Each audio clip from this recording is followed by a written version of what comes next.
నమస్కారం. నేటి వార్తలతో మీ ముందుకొచ్చింది మీ న్యూస్ 9 టీవీ తెలుగు. నిర్మల్ గడ్డపై గులాబీ జెండా రీసౌండ్. నిర్మల్ మున్సిపల్ ఎన్నికల నగారా మోగింది. పట్టణ వీధులన్నీ గులాబీమయమయ్యాయి.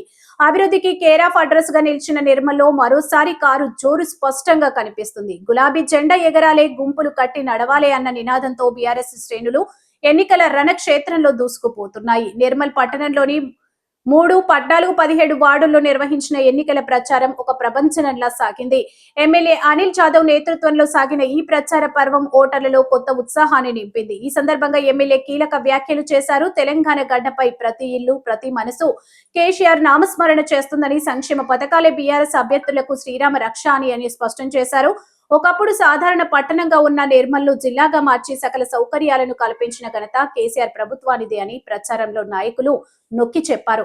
3వ వార్డులో జరిగిన ప్రచారంలో నిర్మల్ నియోజకవర్గ ఇన్ఛార్జ్ రామ్ కిషన్ రెడ్డి, బోత్ మాజీ ఎంపీపీ తులా శ్రీనివాస్ తో కలిసి ఎమ్మెల్యే అనిల్ జాదవ్ పాల్గొన్నారు. ఫిబ్రవరి 11న జరిగే పోలింగ్ లో ప్రతి ఒక్కరూ కారు గుర్తుపై ఓటు వేసి నిర్మల్ పురోగతిని కొనసాగించాలని పిలుపునిచ్చారు.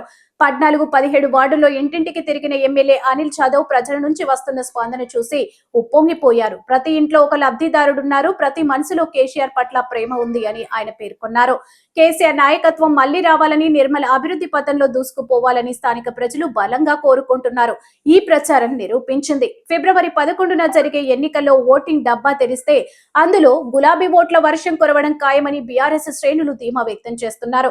అభివృద్ధి చేసిన వారికే పట్టం కట్టాలని, కారు గుర్తుకు ఓటు వేసి గులాబీ అభ్యర్థులను భారీ మెజార్టీతో గెలిపించాలని కోరుతూ అనిల్ జాదవ్ తన ప్రచారాన్ని ఉధృతం చేశారు. చూడాలి మరి నిర్మల్ ఓటర్ నాటి ఎటువైపు ఉందో. మరిన్ని తాజా వార్తల కోసం చూస్తూనే ఉండండి న్యూస్ 9 టీవీ తెలుగు. జై హింద్.